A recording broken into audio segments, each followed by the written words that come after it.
I need to get richer friends. I'm stop hanging around y'all. I want to come to Steve's house. I thought I had money, but this is money. This is motivation. This is some motivation, boy. I'm not as talented as Steve. All right, let me come on in here. Oh, shit. What's up, Ryan? The OG. Hey. What's up, man? What's going on, man? I'll be honest with y'all. I ain't as talented as old Steve. Yes, sir. Yeah, you got talent. Hey, Chan, I felt like the Princess of Mundo when I pull up. I was like, you know what they got to eat? Whatever food you like. I was like, heck yeah. Steve had a Doberman picture meet you and nod at you. Yeah. You and my dog, your dog and me had a moment. We just nodded at each other. He said, "What's up, brother?" I said, "Man, you good." He's the character checker. Just to see. Yeah, if you're not cool, you don't get in. You got a character check. I got a real quick heat check before we get going.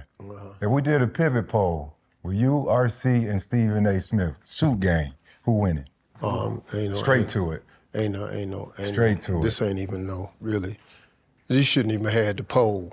I mean, we gonna have a poll. Wait, time out. Hold on. I'm gonna have to call you Mr. Harvey. Well, you ain't got to, But can we? I feel like it's a two-man poll, right? We should eliminate Stephen A. out the gate. This is what I think. I think to me, right now on TV, in the sports anchor game, you the best dressed dude on TV. Okay. To me. We leave it there. Hands down, I'll leave that alone. Okay, but The best dressed man on TV, television, all forms. That damn Steve Harvey. Hold up, limitless. Niggas to me, cap pinning it. I fought the head to witness it. Get my people feeling militant. Way I'm feeling, get me up. On the mission, get me up. Knowing me, I got the key. Only vision I can trust. Trust, limitless. Niggas to me, cap pinning it. I fought the head to witness it. Get my people feeling militant. Well, he needs no introduction. Welcome to The Pivot. This is Fred Taylor and Ryan Clark, this Channing Crowder, the great Steve Harvey, Pivot fam. Thank you guys for pivoting with us. Probably about 2 weeks ago. And, I told you thank you at the time. You just sent me a text message out of the blue. I just want to let you know, I was dealing with some things based on who I am, whether it be on TV or who I support. And to get that text message from you to keep on going and to keep on being who I was meant the world to me. Mm-hmm. And so, I want to say thank you. Yeah. After you text me, I was like, well, I'm gonna give him about a week and a half before I ask him to be on the show. You sure did. But I would like to ask you, you don't do a lot of things like this. What made it sort of okay for you, or what made you make the decision to sit with us? You know what it is, man? Because I watch the show. I watch y'all's podcast. I don't watch a lot because I'm just not into especially people's opinions and thoughts and stuff. I let them have what they want to have. But this show right here, man, to me, was like a safe place for men to come. And I've watched you all embrace men on this show like I've never seen people embrace men. To offer them your friendship, your guidance, to tell them that you love them, to hug them when they're crying. And I said, man, I've never seen a group of men get together to celebrate manhood and then to turn around and honor each other, but then to offer sincere help. And that's why I said, man, that's a dope show, man. I would do that. Before you even ask, I said, man, I'd do that show, but I don't reach out. I don't, hey, man, can I do your show? It just ain't never been me. And then you had dude that played cornerback for LSU on. Greg Brooks. And that had the accident and got paralyzed and started walking again. And that interview was compelling to me. But when he got up and walked off and it broke you down, I said, okay, yeah, them real dudes right there. Because you held it together for him to let him say what he say. But the whole time, man, you was hurting for him. Because, all y'all play a violent game, man. But they don't know behind these violent games are real men that hurt, that have feelings, that deal. You figure you're a football player, you ought to be that, right? But y'all are men with y'all family men, y'all got kids and stuff, and we joke about that, but when it broke you down, man, that really mattered to me, man. I said, damn, these dudes is real. So as soon as you asked me to do it, I said, cool. He did. Because I don't really fool with a lot of them. But Steve, that humanity of it though, you're super famous worldwide. It was just something that came out that motherfuckers knew you before Tom Cruise or something I saw online. That humanity of being a black man, where does that come from? Because you could be just a famous dude, but you really care. I had to get that to my mother, man. My childhood was different, man. My mama was a Sunday school teacher for 40 years at the same church. My father was a hoodlum. My father was a hard-working, the dude that drank on the weekends. But my father, he didn't go to church. My father never talked to me about God, never talked to me about prayer, faith. All he talked to me about was hard work. Hard work, be a man, take care of your family. Take care of your sisters, take care of your mama. When I ain't here, and I was the youngest. When I ain't here, this is what you gotta do, this is what men do. My mother taught me about faith. And I think the most important message she gave me a long time ago, she said, listen, she said, it's something about you that's different from all these kids. She say, one day God gonna give you a big house up on the hill. When you get up on the hill, you can't get up there and don't show nobody else how to get up there. And you remember that. Now, when you 8, this ain't registered. Big house on the hill. I just want a driveway where we ain't got to drive in and back out. That's all I want. I don't need a house on the hill. Yeah. I want a driveway where you can go around like that. Because, when Christmas, they used to take us out to the suburbs, look at the Christmas lights. Yeah. And all them driveways, they went around like, I said, Daddy, why we can't get one? He said, we ain't got no money for that. He said, but if you work hard, one day you can get that. Yeah. And so that was part of probably my mother's doing, man, to make me remain humble and remember to give back. And you're still doing that, though. You were giving us flowers and how we sit with men. You have a mentoring program for the young men through your foundation, right, with your wife. Yeah. I think you say you teach them like principles of manhood, right. Teach them how to unlock, the potential within and unlock dreams. Kind of speak to that a little bit. It's like a 5-day camp. Yeah, because all it is, man, is I bring in boys 13, 18 years old from single-parent homes that have no father figure, have no father in their life. And the way I started it, man, was, my father died when I was 43. And my mom had died when I was 40. My mother's death affected me differently. It was the single most crushing blow I've ever had, man, in my whole life. But when my father died, I couldn't believe it.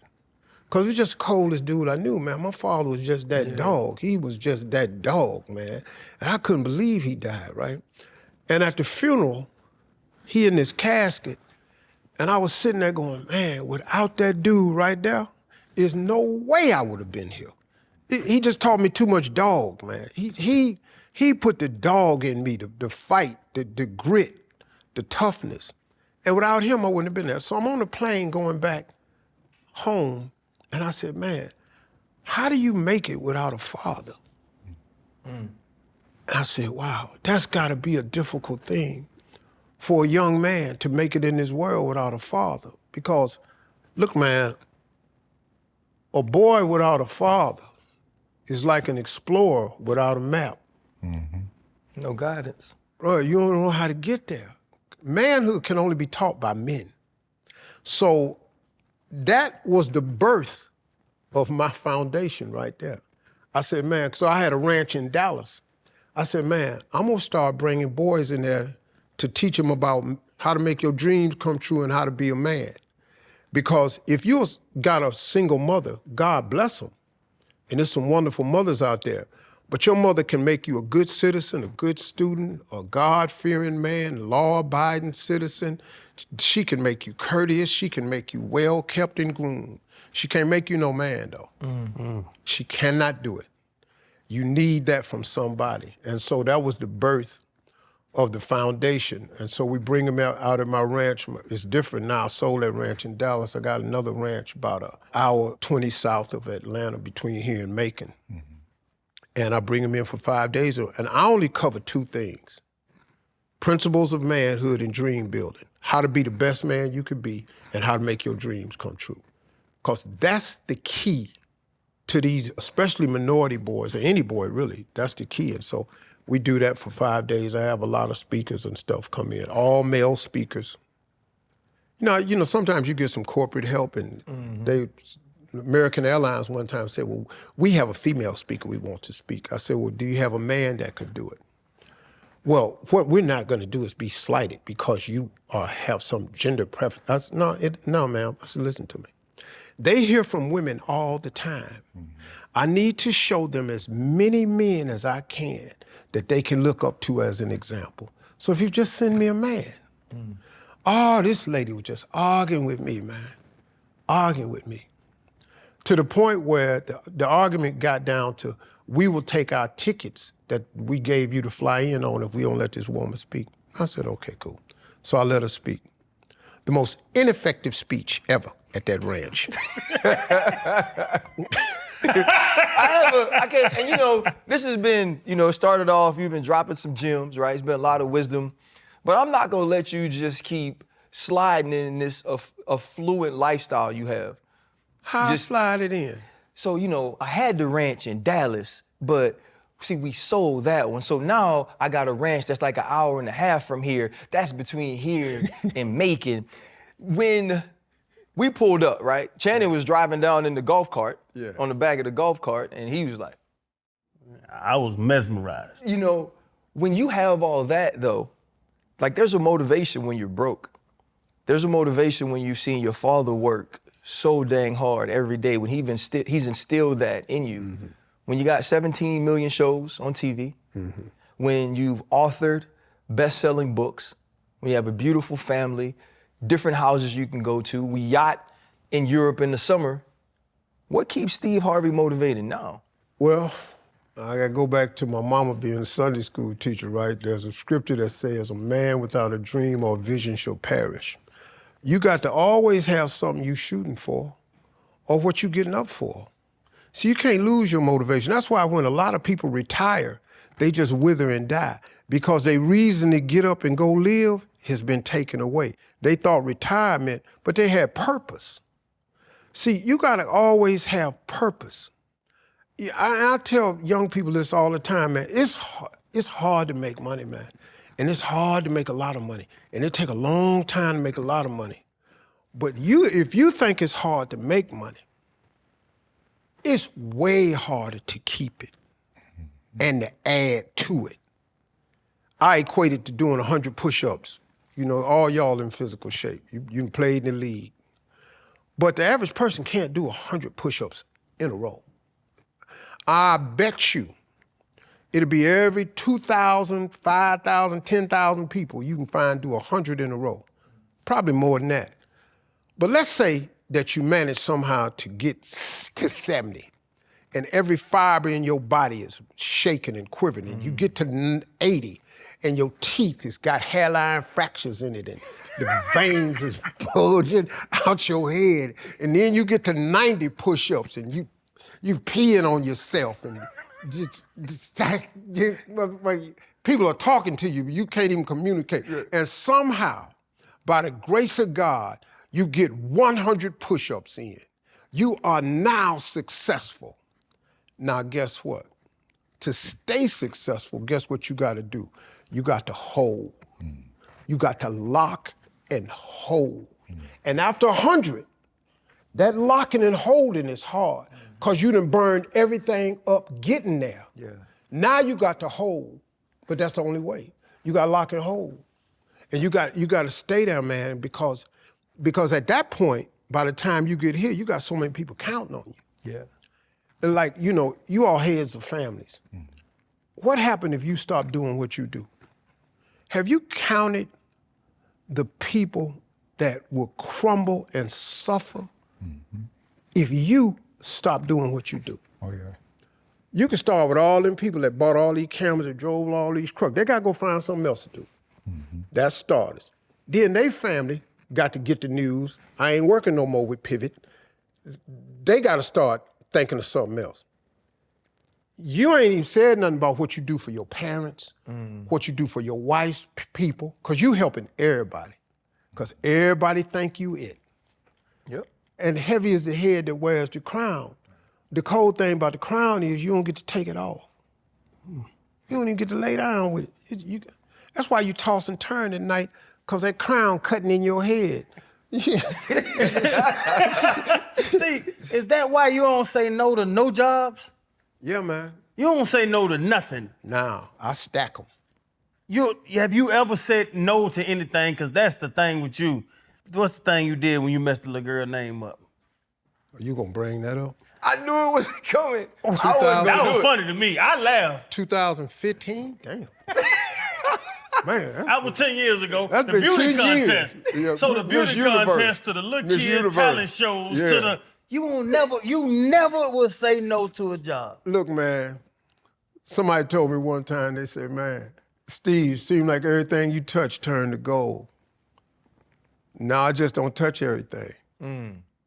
I only touch what's brand worthy and what's on brand. Look, man, I was homeless, right? I lived in a car, everybody know that.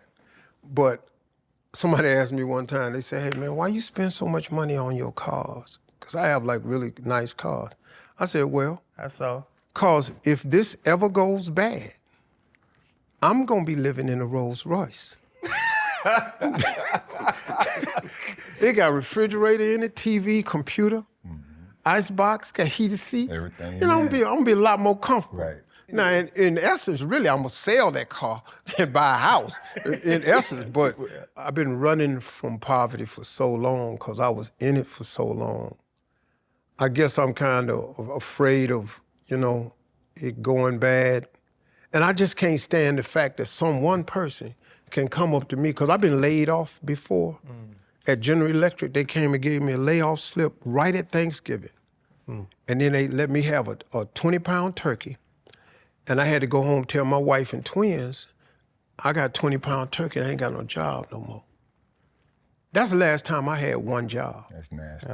So like, if Family Feud come to me and say, you ain't got no more job, I just go do the judge show. If the judge show come to me and say, you ain't got no more job, then I just go do the radio show. If the radio show say, you ain't got no more job, then I'm gonna go overseas. Because I got some more jobs. Ain't no one person finna take me out. Is it any job you've taken that you regret or you haven't taken that you look back and regret? I tell you the biggest mistake I ever made,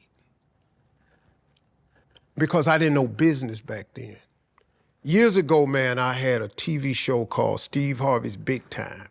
It came on the WB. And I had 3 judges, 3 celebrity judges, but they wasn't real celebrities. You didn't hardly know them. The WB was a fledgling network, so they paid who they could. We called them celebrities. They was nice people. And I hosted the show, and I bought out. You didn't know these people. I didn't know them. But I introduced them, boy. Ladies and gentlemen, please, put your hand. And just pointed at him, and he'd stand there and wave, and I'd be going. I've said, who the hell is this? And so that was a show, and I bought acts who did everything. Dude that could, a woman take a toaster and spin it around and just bust her husband in the head with it. And then she spin it around and bust it until the whole toaster explodes. I was doing stuff like that. I had a dude that could sit on top of firecrackers and M80s and cherry bombs. He had to go to the hospital. I was there at night when he sat on the wrong thing a little bit too much. He lost a testicle. on my show. Crazy stuff I was saying. And so, people doing all kind of crazy acts, right? And so it lasted for 2 years. And then I didn't know nothing about business. I didn't own it. I just created. I was the king of making appearance money. And the show went off the air. The next year, a show came on that had 3 judges on it, had a host on it. They hired all the producers from Steve Harvey's Big Time. And all of the acts that I had the first year on it appeared on that show. You know the name of that show? America's Got Talent. Wow. Biggest mistake I've ever made, man. Wow. Because I didn't have the paperwork and the business, the ownership, the IP. And I got all of that from Showtime at the Apollo. Because I said, man, they ought to take Showtime at the Apollo and make it prime time. No, that's barbaric, the booing. Well, no, not really. I said, okay, well, and that's where I got the whole concept from. That's the biggest, hey man, I wouldn't even have to work today. That's crazy. I think God does work in mysterious ways. For us, not having the paperwork actually landed us the pivot. That's how we got this show. What you mean by that, though? Ah, man, I don't even like to go back to talk about it. But we were on another podcast during the pandemic, and the paperwork wasn't together. So we got together. We had to pivot from there, and we all got together. Alicia, the producer, we tapped in with RC, and we said, before we do anything, we gonna make sure the paperwork good. So we had to pivot. The pivot was born, and it's a blessing for all of us. Now we sit with Steve Harvey. Yeah. But see, y'all doing something. See, I kind of missed that edge because I didn't know what you all know, the smartness of social media and the technology. Because I'm an old school cat, you know, so I kind of missed that mark. You know, I've been straight real TV, and now TV is changing. TV is not the giant that it was because there's too many streamers out there now. When I was doing the Steve Harvey show with Sid, that was my second sitcom, because I had a sitcom called Me and the Boys.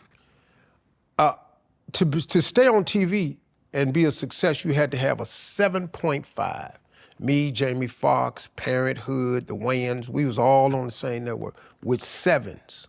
A hit show today, to stay on TV, is a 0.7. Wow. It's crazy. It's crazy, man. There's a show that's been on CBS for 12 years called FBI, I think it is. 7 years. They get a 0.7. Make all the money they can. But TV has changed now, man. And so now with the change coming, you know, I have to constantly think of what's the next move, you know, because change is inevitable. You got two things you can do with change. You can participate in it, or you can react to it. If you react to it, you're gonna be late. So since the change is coming, you might as well participate. I really respect what you all doing, like with a podcast, because like it was crazy. I tell you what else tripped me out.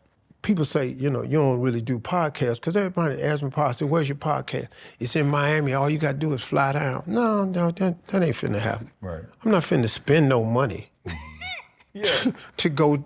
I spend money to make money. That's the business, you know. If I gotta get a jet, then come on, man, I need to be making some paper. So when Ryan asked me, I said, hey man, where y'all at? He said, we'll come to you. I went, okay, what kind of money they got? Because that ain't no regular podcast. Because everybody I know got a podcast is Poe, you know. They just, because they're podcasting, they want to send a Zoom, and do you have Microsoft meeting, and can you? So I'm not finna do that, man. I'm on TV for real. I'm not finna sit on a computer and press no button and have some bad light on me. I already got big nose. You know, you can't have like large features and then be badly lit. That's crazy. It just don't make In that no small sense. box at that. Boy, God, dog. Oh, so you ain't telling we could get him on Southwest? No, he can't. He don't fly no Southwest. Yeah, I ain't been. Southwest? Now, last time I've been on, they had the seat that face you. Looking back at you. Yeah, this little. Okay, Hey, let me tap into this real quick, because you crazy. See how I caught myself. Yeah, buddy. I said, boy, that right there, that's gonna light the internet up. Hey, I don't know What if did I he ever- say? I don't know if I ever been on Southwest when they had the seats that face you. Yeah, I've been on there. I want to go back to what RC started about motivation. You said it's hard to stay there. Yeah. But you were homeless for 3 years. Yeah. And it'll be probably more people that's homeless and trying to get out of that situation than where you are now and having to stay for here. sure. So speak to that. Like, was it harder to fight out of that and get to this spot more so than Of course, at the maintaining it? time, it feels that way.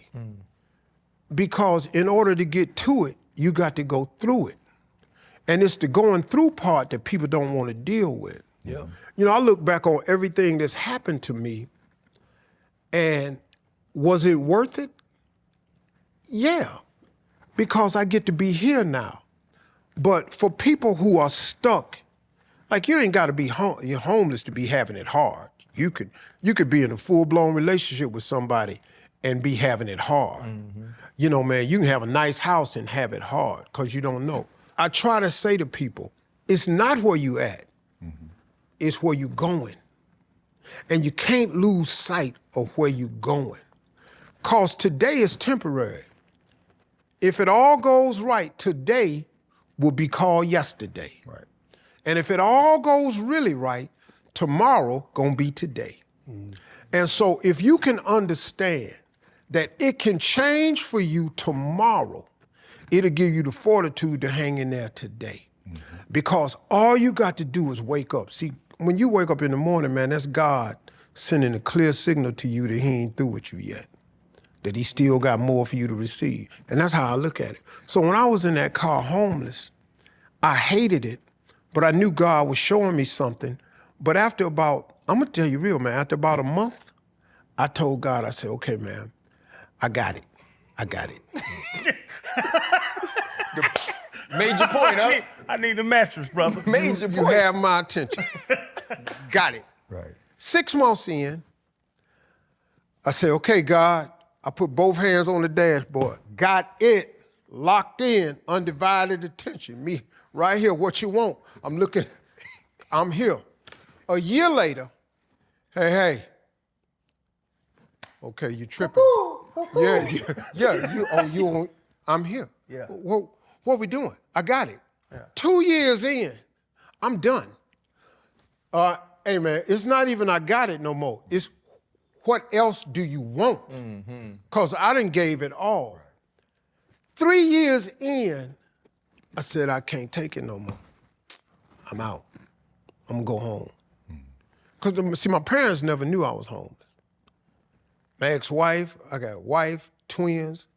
So I said, man, let me call my daddy, ask my daddy if I could stay at his house for 6 months, get a job. I'm gonna let this go. And that was the plan. And before I called him, they had let me put a phone in their attic with an answer machine on it, because they knew I was out on the road. So I called my answer machine on the day I was gonna give up. And a phone rang, and it was Chuck Sutton from Showtime at the Apollo. This in 91. He said, hey man, I saw a tape of yours. You funny as all outdoors. We got an opening on Showtime at the Apollo on Sunday. If you can get here, give me a call, blah, blah, blah, let me know. It's Thursday. I'm in Pensacola, Florida. I got $35. It ain't no way I can get to New York with $35. It ain't no way. I ain't got no gas in the car. So I knew I had to get some gas, because, you know, I really owe y'all an apology, because I'm the one person that's solely responsible for the sign that says, pay before you pump. Because I could get some gas. I'm gonna fill it up. I wasn't getting like $5, because you're gonna go to jail for the $5. Right. I'm filling up. Soon as ain't nobody looking, ease on over to by the door. Right. Drive off. So I just want to put that out there. I apologize that y'all dealing with that sign. So I get back in my car after I get this message, and I'm broken, because the one thing I want to do was be on TV was Sunday night in New York, and I can't even get there. So I said, man, I ain't know what to do, man. So I said, man, let me go back and call the machine and see if he said this Sunday. Maybe he said next Sunday, and maybe I can hustle up some money and get up there. I called back, and he said the same thing. This Chuck Sutton, Showtime at the Apollo. I saw a tape on you, very funny. I got an opening on Apollo. If you can get here by Sunday, give me a call. Click. And I was fitting to hang up, and it said, toop, you have another message. And I pressed the button. He said, Steve Harvey, this is Tom Sobel from the Comedy Caravan. I don't know where you are right now, buddy, but I got a gig in Jacksonville, Florida at the Punchline. If you can get there tomorrow night, I got $150 for you. I called Tom Sobel, I got the gig. I drove from Pensacola to Jacksonville, made the $150 on Friday night. I said, man, I got $150. I called Chuck Sutton, he ain't answer the phone. He said, I was so funny. He said, hey, man, I'm going to replace the act we got. If you stay another night, I'll give you another 150. That's Saturday. I said, okay, cool, because I hadn't heard from Chuck Sutton. I do the 150. I get on the phone, I call Chuck Sutton. He said, yeah, this is Chuck Sutton. I said, it's Steve Harvey, man. You still got that opening tomorrow night? He said, yeah. Eastern Airlines was opening. I bought a ticket for $99. Wow. Flew to Harlem, New York. Did Showtime at the Apollo, got standing ovation. I've been on TV ever since, man. Wow. That's crazy. That's sort of like the picture you always see where the one guy stopped digging right before he got to goal. Bro, that's my favorite picture. You know? Everybody do that, man. You know who, Deion Sanders told me one time, man, we was talking. He said, Steve, everybody got a turn back moment. Everybody got a moment in their life where they turn back. You get to choose now. Because turning back is the simplest way to go about it sometimes. It's easy to turn back. It ain't hard no more. But that's kind of crazy. Some dude asked me the other day, he said, one of my partners, we was talking, he said, Steve, why you always take the hardest road, man? You always go the hard, why you always pick the hardest road? I said, hey, man, what make you think I see two roads? That's real. I just know that way. Right. That's the way. And the way is hard. That's the way. But see, all is hard, homie. You just gotta pick your hard. It's hard to go to the gym and get in shape like y'all. But it's hard to be a fat motherfucker too now. Shit. They hard. Yeah, that's hard. You walk your ass back up that hill. It's hard. Yeah. You'd have been better off going to the gym. Yeah, it's hard to open up a business. It's hard to start a company. Yeah, but ain't it hard to go to a job you hate and get underpaid? That ain't hard. Yeah. It's hard to buy a big house. I know that. That's hard. Ain't it hard living in a tiny house, though? Hard living in a car, too. Hey, man, you know a funny thing, I had a TV show, talk show right now. Had these people on from tiny homes. Producers had put them on the show. And I don't know what's gonna be on the show all the time. I just come to work and they say, this is the show we're doing this week. And today we have the representatives from tiny home. And I tried to get all the jokes out my system in the production room, because I'm not finna sit up in here and co-sign this tiny house shit. I'm just not finna do it. No. I done lived in the car. I'm not finna. So we get on the show and here these guys is, and they pulling up pictures, and this is our deluxe model, deluxe. And I'm sitting up here going, man, I'm just looking at this, and I just don't see the benefits of a tiny home. I just don't see how I'm sitting up in here cooking. My wife's standing at the kitchen cooking, and I'm sitting here shitting right next to the stove. And my baby is trying to do homework on a bunk. I know he can smell me. It done got in the egg. Yeah, it all in the egg. I'm changing the channel with my toe. I'm sitting there going, I'm sitting here, man, and I'm just on this show roasting this tiny house. and the owner, the audience was screaming. The owner just folded his arms. Needless to say, we couldn't add a segment. Because it just... They ain't put it on TV at all? No, they couldn't do that, though. Because I had annihilated tiny homes. Can I do a hey, Steve? Though? Yeah. I've always, the lady, what's the lady's name that holds the microphone? She's not here for me to talk to. So I'm gonna be the Cleveland Browns, right? And my hey, Steve is this, because you brought it up. Hey, Steve, how you doing? I'm the Cleveland Browns. We haven't had a good quarterback in decades, and we now have drafted Shedeur Sanders. But we're gonna start Joe Flacco, and Shedeur Sanders is going to be on our bench as the third quarterback. Steve, my question to you is, how do you feel as a fan? As a fan? Well, thank you for asking that question. So kind of you, happy you're here. Where you from? I'm from New Orleans, Louisiana. Oh, that's good. I've been a Cleveland Brown fan my entire life. I happen to be 68 years old. I was sitting on the floor with my father in 1964 watching the Cleveland Browns beat the Baltimore Colts' ass. I was 7 years old. I watched that. I watched Jim Brown get up, be the last man into the huddle, all of that. I have watched us not win nothing since 1964. And you're gonna sit here and ask me about a damn quarterback? Joe Flacco will be playing a few games, but his old ass gonna get hurt. You just can't be 40 and run that fast away from all these people. So Joe Flacco gonna get hurt. Then we're gonna go to this white dude that no one has ever heard of until draft day. We've never heard of him. Why Shador lasted this long in the draft is beyond me, but it's okay. They did what they did, and everybody knows what was done. We ain't gotta beat the dead horse.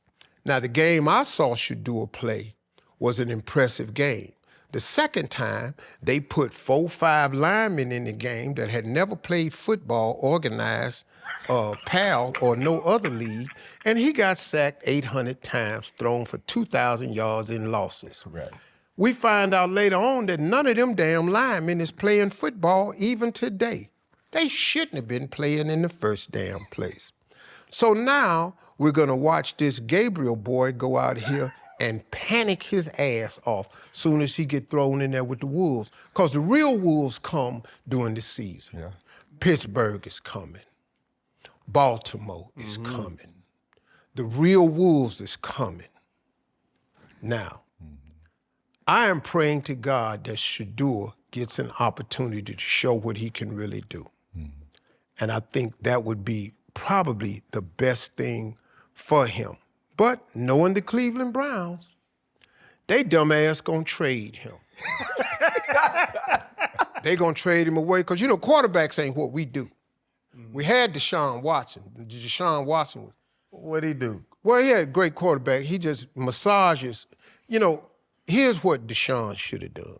And I'm still a Deshaun Watson guy. What he should have done? At one point you have to learn, it's okay to get the massage. You got to quit turning over though. And this has been Hey Steve on the pivot. I'm sorry, man. That's a perfect segue, man. How do you, I don't want to say the cancel culture, but going between like the acceptable jokes and the culture to the mainstream to the back and forth. And I even see you on Family Feud sometimes. I can see the clock working where you got a joke, but you're not allowed to say that joke. I got it. And see, it's very hard, but that's why I left stand-up in 2012, 2015, one of them. I left stand-up then because I had so many shows. I had built such a catalog of work. I was making money. I had to let something go. And if I tour on the weekends, I wouldn't even have a family.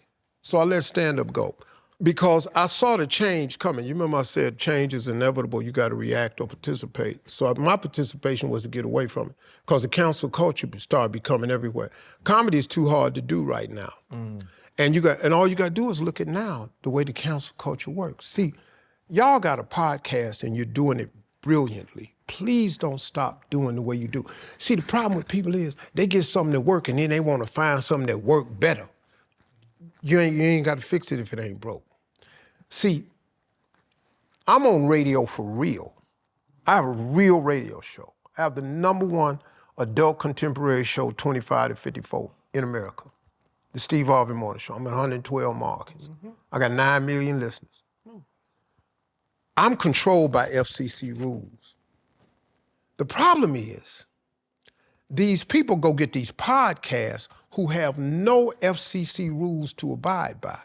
But you have to remember, even though you're on a podcast, you still got a brand. Yeah. And so you can't say what you want to say and expect to be relevant and not get canceled. You can't have a podcast and the way that you think you can make money is on clicks and views at the expense of others and not expect to have to pay the expense. You can't have a podcast and light me up and don't expect to get lit up. You can't have a podcast, let somebody come on your show and talk about your friends. I agree. Okay, you got a podcast. Y'all got a guest on here. And he starts slamming Fred.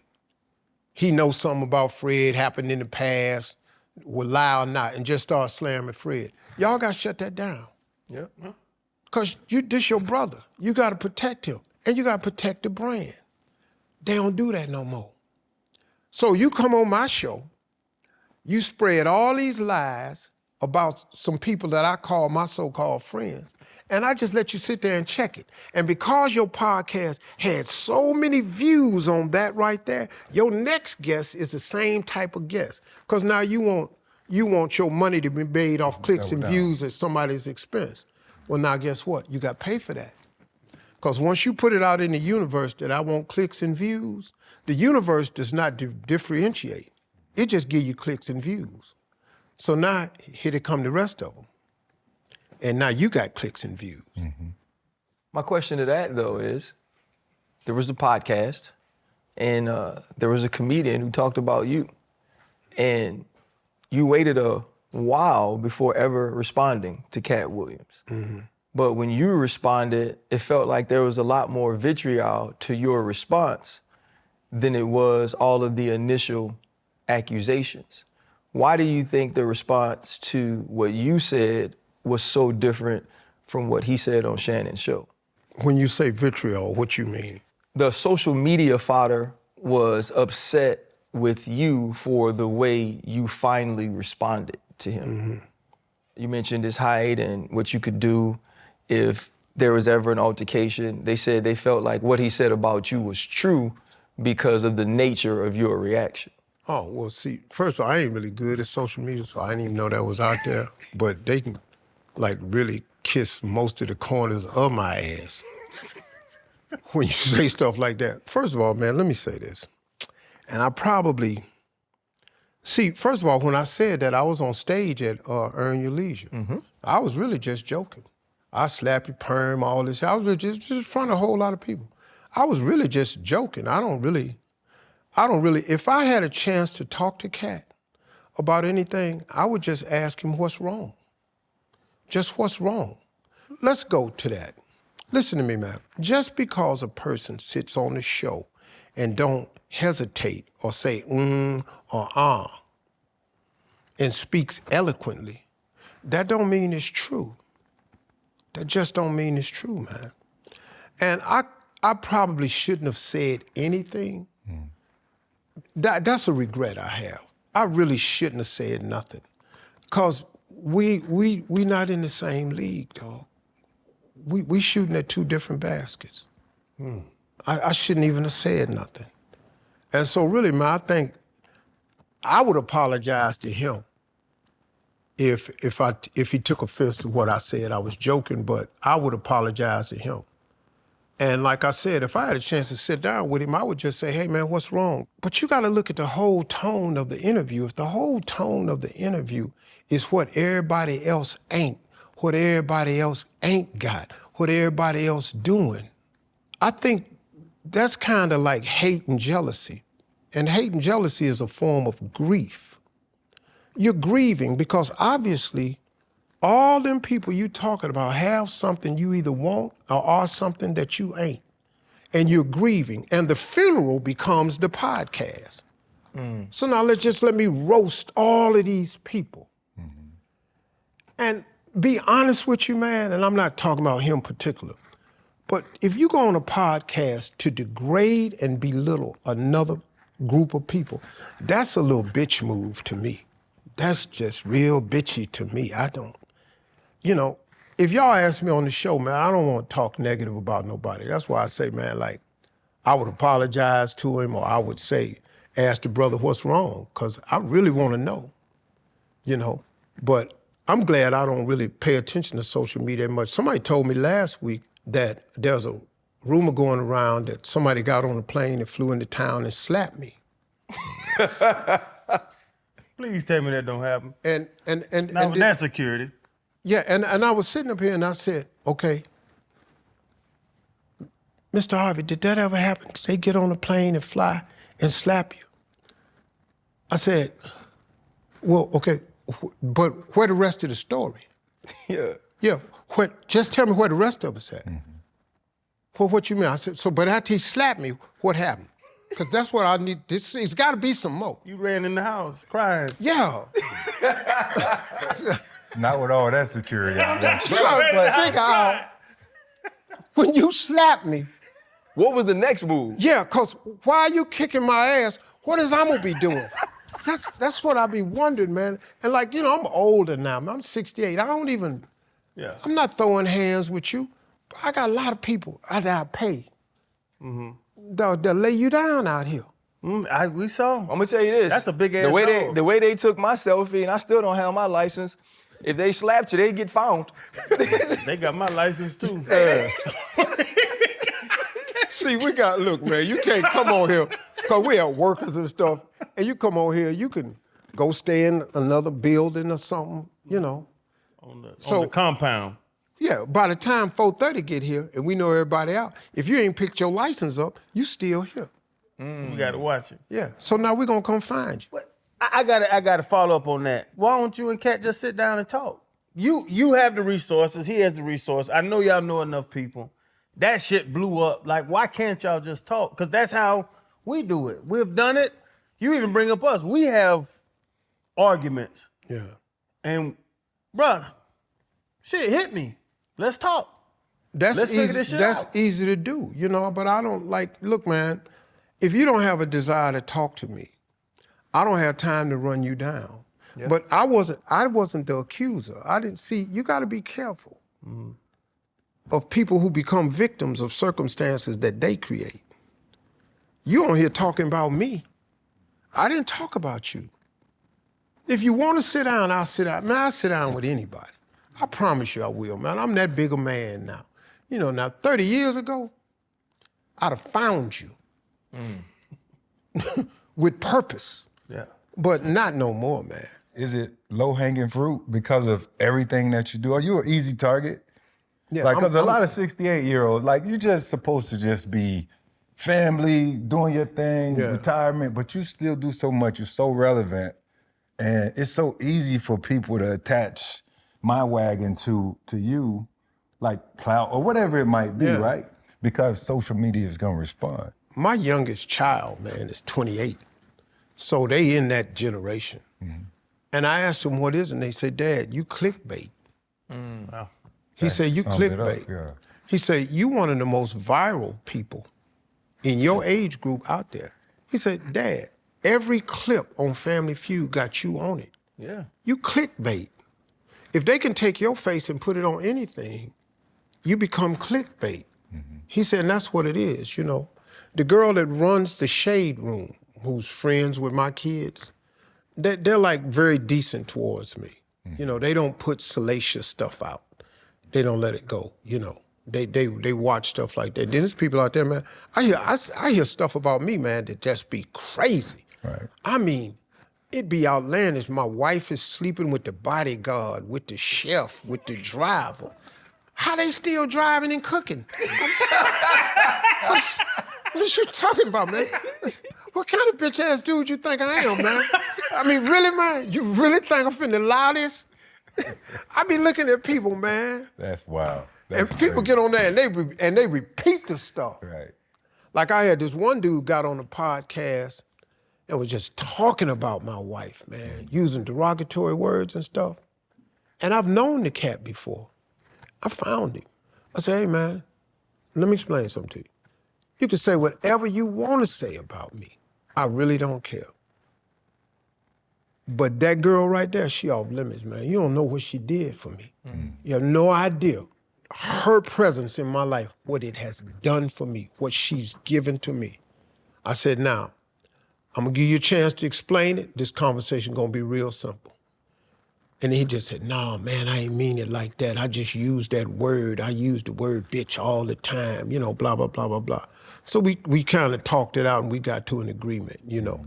But that's the only thing I come for people for. You know, me, I don't care what you say about me. Yeah. With your kids and your daughters especially. We was joking about it earlier where my damn son, we tighten their ass up quick. The girls are tough. Right now. You know what I'm saying? I call it pow pow.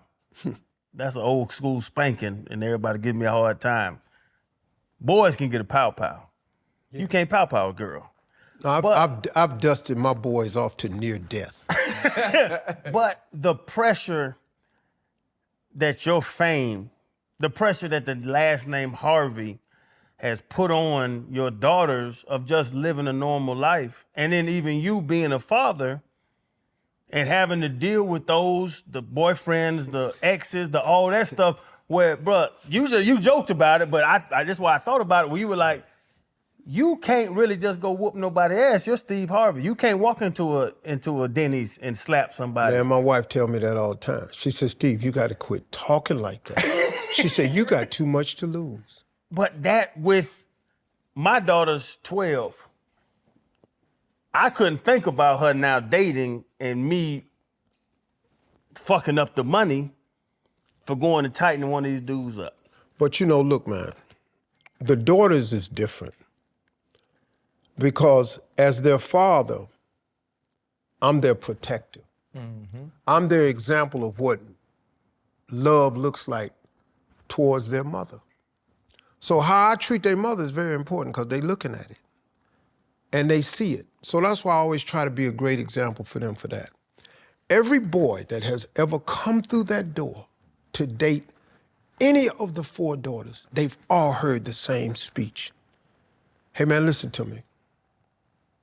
This could last, this might not last. Y'all can break up, y'all can quit talking, you can ghost her, you can stop texting. But if you put your hand on her, I will find you. And I'm going to do some things to you that's going to be ungodly. Because if you beat this daughter of mine, who I've never beaten, I've never struck one of my daughters, you can't do that either. Because if you do, and I hear about it, there ain't no more words. I'm gonna find you. And I have income, disposable income, dedicated to. Hey, he sound like Taken. I have a particular skill set. Hey, I have a particular skill set. Yeah. I will come for you. I will find you. Yeah. Income. Hey, bro, that's one of my favorite lines. Yeah, he said. I will find you. He listened to that dude's voice. That's one of my favorite scenes. Yeah. And that's just it. Yeah. I tell this story, man, like my daughter was 15 and they had a junior prom and this little boy was gonna take my daughter to the junior prom. I said no. Marjorie said, Steve, she can go. So the little boy came over to the house and I met him. And he was 16. I'm looking at him and I hate him. I hate him. I have nothing for him. I have nothing but pure hatred for this boy. And you also didn't know him? No, I didn't know him. You just hated him? Yeah, instant. Okay, respect. Instant, like Folgers. I just need the hot water. This shit finna be coffee. So I'm sitting here looking at this little boy, and so the junior prom ended at 10 p.m. And so I said, my man, what time the party over? He said, 10 o'clock, sir. I said, okay, Lori has to be home by 10:30. He said, no, Mr. Harvey, hold on one second. He said, the after party starts at 11. I said, yeah, that's fine. That's fine. Lori has to be home at 10:30. He said, no, Mr. Harvey, but you misunderstand what I'm saying. The after party is at 11 o'clock. I said, yeah, okay, I got all that. Lori got to be home at 10:30. She's 15. Mm-hmm. She gonna take that. He said, Mr. Harvey, but it's right upstairs. I said, right upstairs from where? He said, in the hotel. I said, little motherfucker, are you telling me that you're taking my daughter upstairs in a hotel? That what you I said, boy, it's no chance of me okaying no stuff like this. Now, what he don't know is his ride to the prom is already taken care of. Because my driver taking y'all to the prom. Mm-hmm. And my security gonna ride in the front seat. She gonna be in the car, she gonna be back out. Right. I said, are we clear about that? She's home. He said, yeah. Mr. Harvey says, anything else you need me to know? I said, yeah, just one thing, man. I said, just know this. Whatever you do to her, I'm gonna do to you. I said, so if I look outside and y'all kissing real hard, when you come in here, Me and you gonna kiss real hard. I'm still in that. No, sir. No. Yeah, I see. Hey, You feel me? That's I said, if anything else happens, we're gonna do that too. hey, I'd have told the driver, hey, drop me off at my house first. Right now. Hey, like No, right now. See, but the thing is, No, she was home at 10:15. As she's gotten older, Lori has obviously dated famously.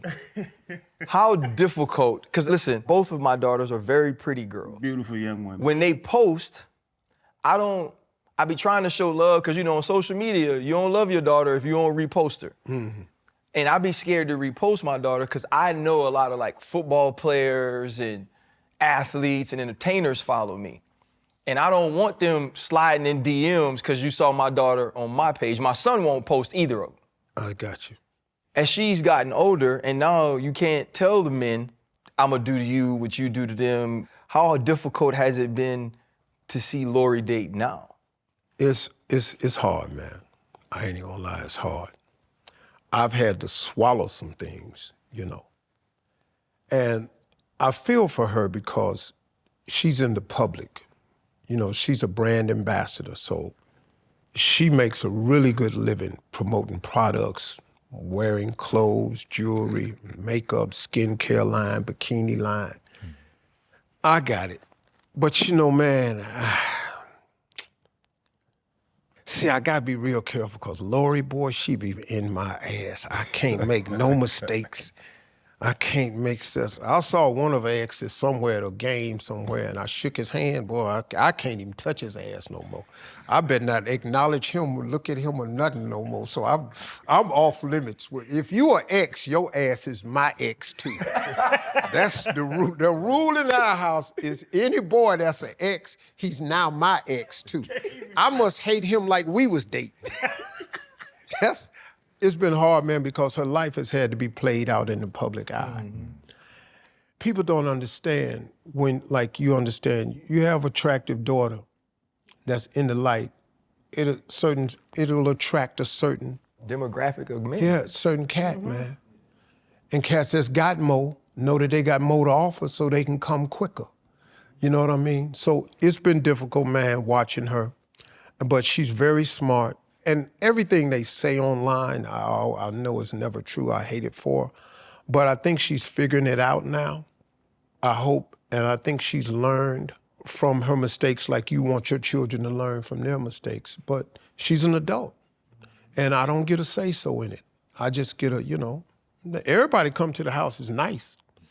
Oh, man, Mr. Harvey, thank you so much for this opportunity. You're right. I can't say you're taking her to the prom if I catch you kissing her because I already know they're kissing. So that can't happen. But when she was 15, kiss her now. You do Celebrity Family Feud too, and I wanted to ask you about what I think is one of the funnier moments on the show. You mentioned guys who could offer more and different things. Stephon Diggs was on the show, and it's the end of the show, and it said, leave it, and his answer was in. Yeah, that's stupid. And you said, and when they revealed it, you said, see, all your homeboys said, that's your damn problem. When you have a athlete like that says something like that, how do you gauge what reaction works? Because your reaction to saying, hey, and they say that's your damn problem, was probably the perfect thing to say to something like that, because you know exactly what he was thinking. Yeah. Man, all of us improv is impromptu. I can't even remember half the stuff. Right. Celebrity Family Feud, my favorite thing is when the athletes come on, because I know all of them. Because I'm a fan. I'm a fan of your sport. I'm a fan of basketball. Now, if they bring baseball players on, probably ain't gonna know who they is. Unless you bring on Barry Bonds or what's the dude that used to pitch for the great reliever from New York that retired?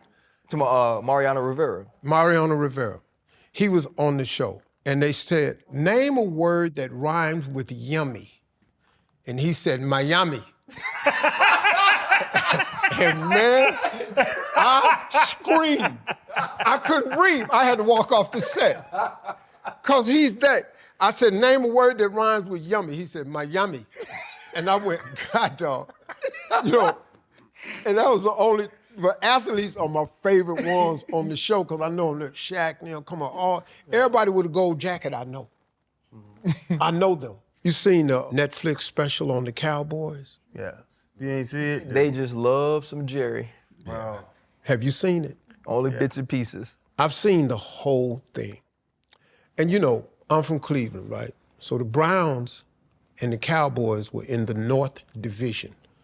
See, I've been watching football before there was an AFC and an NFC. I've seen every Super Bowl. I've never missed a Super Bowl. I've seen every last one of them. I've been watching sports since I was a little boy. I saw the Browns in the championship game against the Colts in '64 with my daddy. The Cowboys, I always hated them because they were in the North Division with the Browns. So I hated the Dallas Cowboys. I didn't care what. Fast forward, I own a comedy club down in Dallas, Texas. All the Cowboys used to come through there.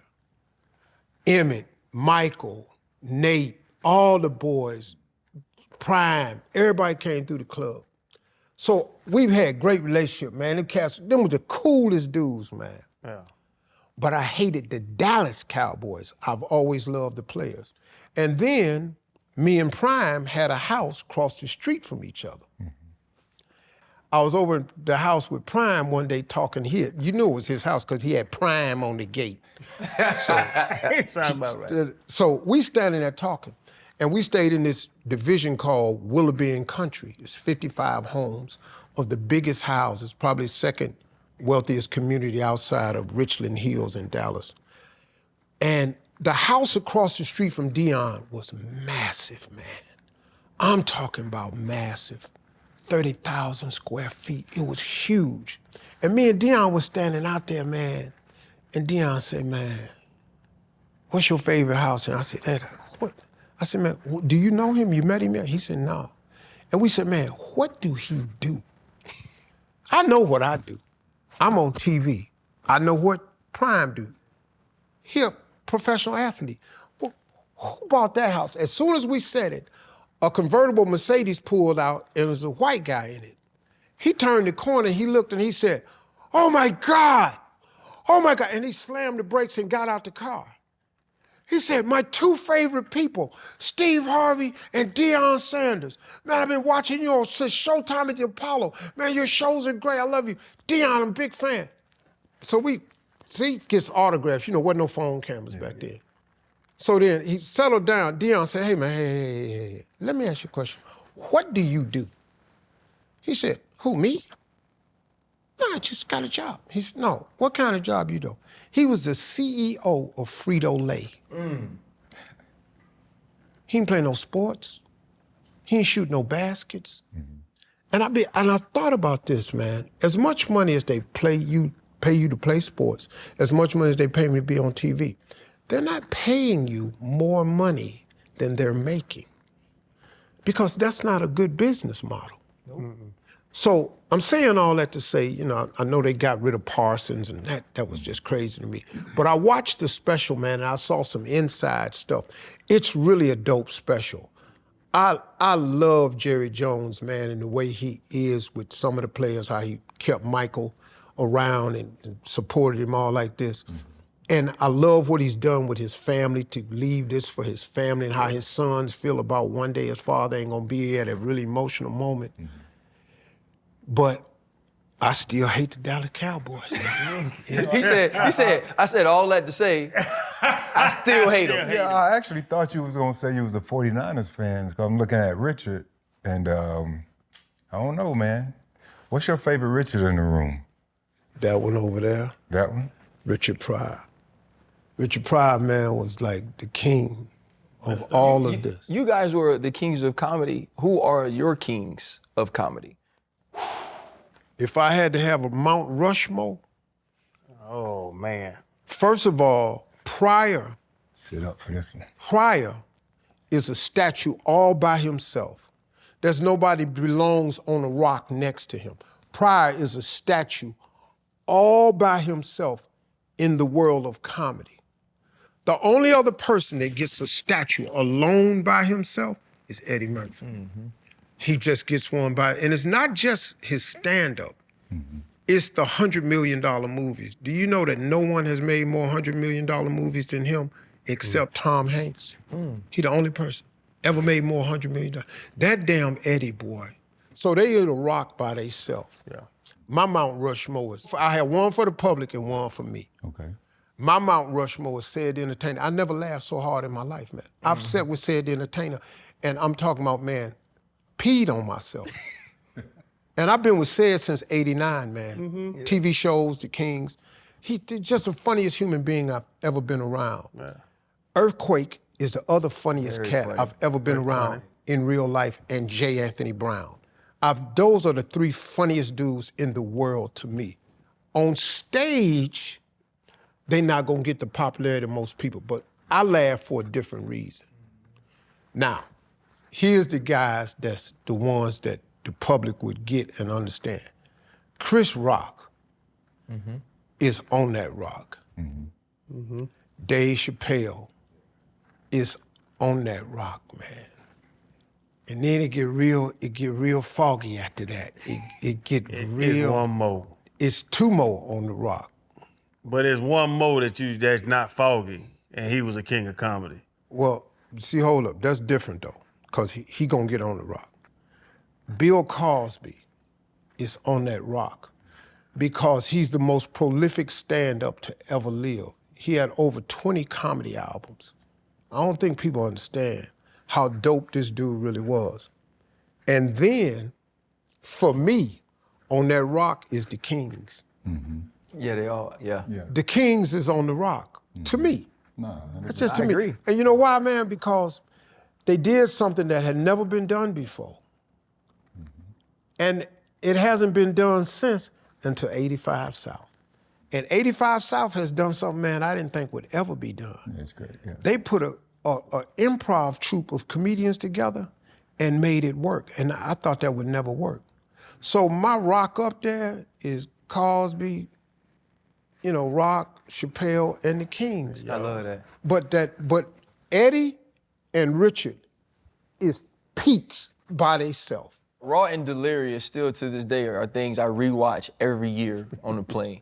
Look at my Every finding single them year. that And you gene could bar. never do that today, though. You couldn't do either of those today. No, you can't do nothing. I can't do the first joke I wrote. The first joke I ever wrote as a stand-up in '85 was about AIDS. I wrote an AIDS joke.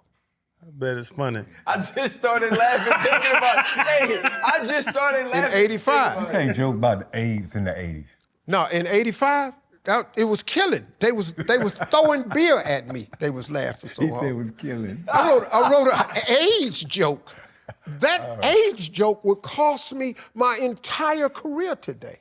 I think you should just get to the biggest pivot. Yeah. Get to the biggest. Hold on, we gotta I got wrap. one more. We gotta One more wrap. quick. I gotta ask him one more quick one, because we were just with Lavelle Crawford, and they was talking about it was something online about you stealing jokes, and Lavelle Crawford told me I stole the mama's dick joke from him, which I never heard him tell the mama's dick joke.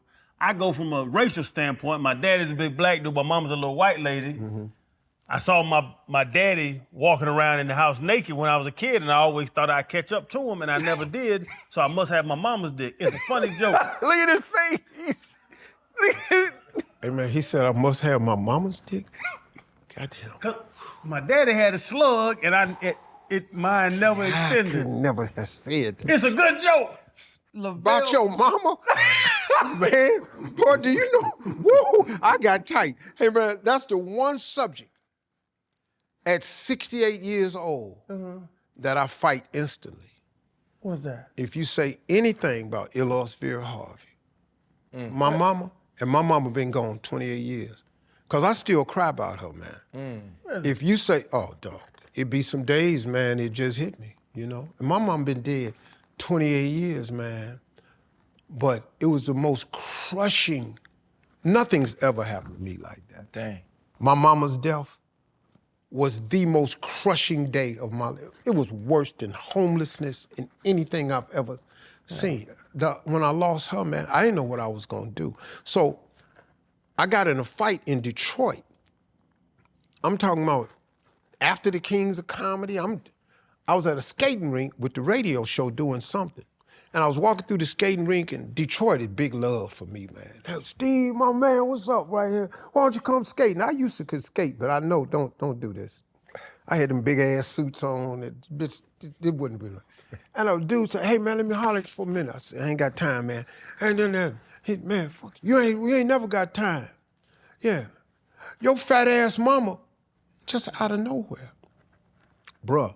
I without thought, spun, gone, boom. I had my bodyguard with me. He couldn't get to me fast enough. I lit his ass up, man. I was in there swinging at a roller skating rink. Grown ass man, got money. In a suit. Famous suit, rich. Fighting at a skating rink. And nobody else was in the skating rink fighting but my hood ass. Cause he said, "Man, your fat ass mama, You can't do it. no, He lost his father recently, and he actually asked a guy, Trent Shelton, on our show about it, who had lost his mother, and he basically said, he's like, it never goes away. When does it stop? Cause like I'll be driving and the light will turn green and I still say, "Appreciate it, Randy." And he died 6 months ago? 6 months. 7 months ago? Nah, bro, it's 28 years. And you still, if something goes right in your life, you still think about your mama. Man, my mother, my father, because you know how much they gave you, man? And what they left you with is with you, and you know it's from them. Sometimes when I laugh, I hear my father. That's my daddy's laugh, man. That's my brother's laugh. My brother gone and my daddy gone. And man, I just don't know how. Like, you'll get better at it. My mom had been gone about 3 years, and I was with this girl down in Atlanta. We was eating. And they had a big clock with the date on it, and all of a sudden the date popped up, and it said March 27th, and that's my mother's birthday. And I looked at the clock, and man, tears just started coming down my face. She said, "Steve, what's wrong?" I said, "Nothing." She said, "No, what's wrong?" I said, "It's crazy. I just looked at the clock. It's my mama's birthday." She said, "How long has your mother been deceased?" I said, 3 years. She said, "And you still crying?" I said, "Is your mom still living?" She said, "Yeah." I said, "Okay." You don't know. You don't know. Yeah. Cause bro, I'm gonna tell you, man, it's like it's unexplainable. That's why when I see people at odds with their mom, I be going, "Man, you need to go fix this. You go fix it with your mom, man, cause when she leave this world, man, I tell you what hurts you, your father's name was Randy. Yeah. This is the quote that I learned that helped me with my father's death, and I couldn't understand why it was beating me up so bad. When a man's father dies, he realizes that the one man who truly wanted him to be better than him is gone. Your father is the only man that has ever wanted you to be better than him. There ain't another man living wants you to be better than him. Bruh, I've never heard that. there's no one. Your father is the only man who wanted you to be better than him. I love you, man, but I don't want you to be better than me. Ryan crazy about you, but he ain't finna want you to be better than him. That's real. Your father wants you to be better than him. And when he dies, you realize it. And the part that fucked me so bad was, man, I don't feel like crying today. Man, The only thing. how about that? Listen, man. I didn't have nobody. When my daddy died, I didn't have nobody to say they was proud of me.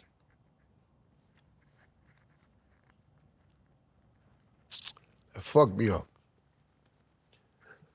Because you know, my dad used to call me and say, "Man, I'm so proud of you."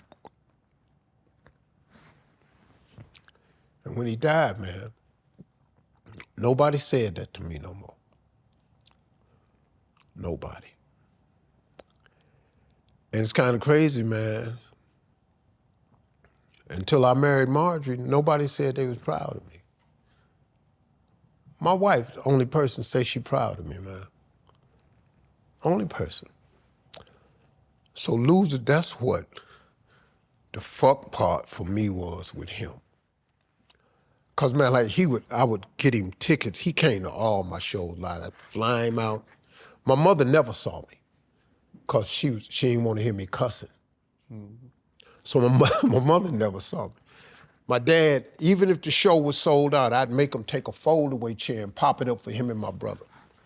And my dad would sit down there, and he was sitting next to this lady one time. She said, "Oh, well, you must be special, sir. They done put a fold-away chair in there." He said, "Yeah. You know that boy that finna come out here, Steve Harvey, that's my son.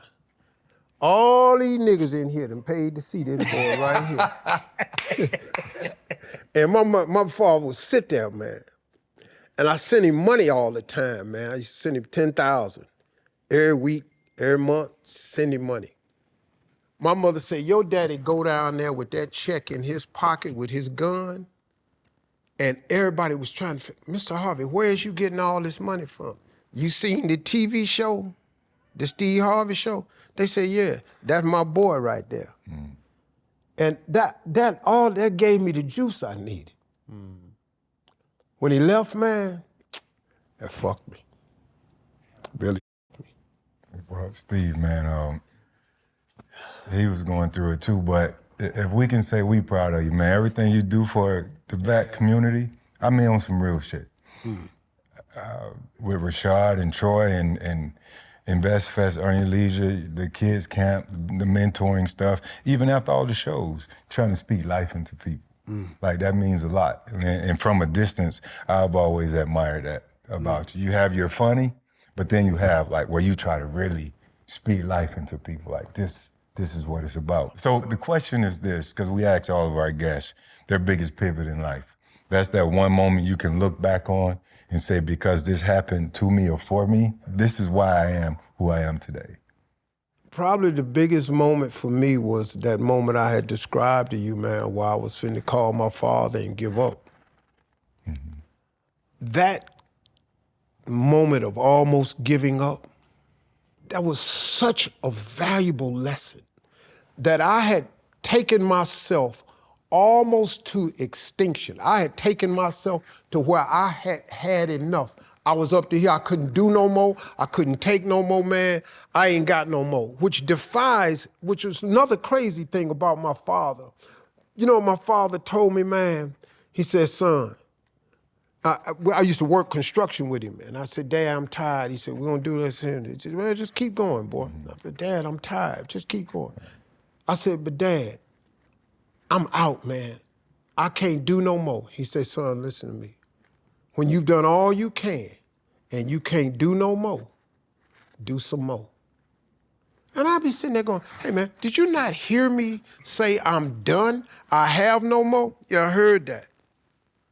But when you've done all you can and you can't do no more, do some more. And that instilled in me that there's always a little bit more. So the moment, man, that I was fitting to give up and call my father, and I got that call on the answering machine, it restored my faith that God is with you, even when you don't feel him or see him or you don't think. God is with you at your darkest moment, and he's never late. It might take a while, but God ain't ever been late. And he's a right on time God. And that moment, man, when I called back there and he said, you got it for Sunday night, and I realized I had $35 and I wasn't gonna make it, and I called back and he said Sunday night, and I went, dog, I ain't even gonna be able to get there. And I called again and they had a gig for me. Had I not called back to check, had I not took the gig, had I not felt like giving up, I never would have made the call. Had I not called, I never would have got the gig. If I never got the gig, I never would have been able to fly to the Apollo. If I never had flew to the Apollo and put that plastic bag on my head, none of this would have happened. Yeah. And when I went to the Apollo and did that Mike Tyson eye joke, that I wrote that joke on the way. Yeah. That joke threw me into the stratosphere. Wow. Man. And that was the biggest pivot in my darkest moment when I was about to give up. That light called Christ, God Almighty, never failed me yet, showed up, man, and just boom. And that launched all of this that is me today. Man, thank God for old school answering machines. Man, And Jesus Christ showing up on time. you have another message. God damn. I am so grateful, like, you know, and I just kept telling you through text, but I want to be able to tell you face to face, we are proud of you. We all need you. And just like I said, a simple text message from you when I was driving home, thinking about next moves and what I need to do and perceptions of people, let me know that I was on the right path. And I think as long as you keep being you, as long as you keep doing that, as long as you keep giving back, there's a whole bunch of people that are proud of you that probably never get to say it. So thank you for sitting with us, man. We're so grateful. Thank you, man. My Appreciate it. Appreciate you, man. That was amazing, man. No, man, Thank you so much. I really appreciate you. Freddie, my man. Really I appreciate need your you. number, man. Oh, yeah. Appreciate Sure. you, G. All love, baby. Hold up, limitless, niggas stomach got pinning it. I fought the head to witness it. Got my people feeling militant. Way I'm feeling got me up. On the mission got me up. Knowing me, I got the key. On this vision I can trust. Trust, limitless, niggas stomach got pinning it. I fought the head to witness it. Got my people feeling militant. Way I'm feeling got me up.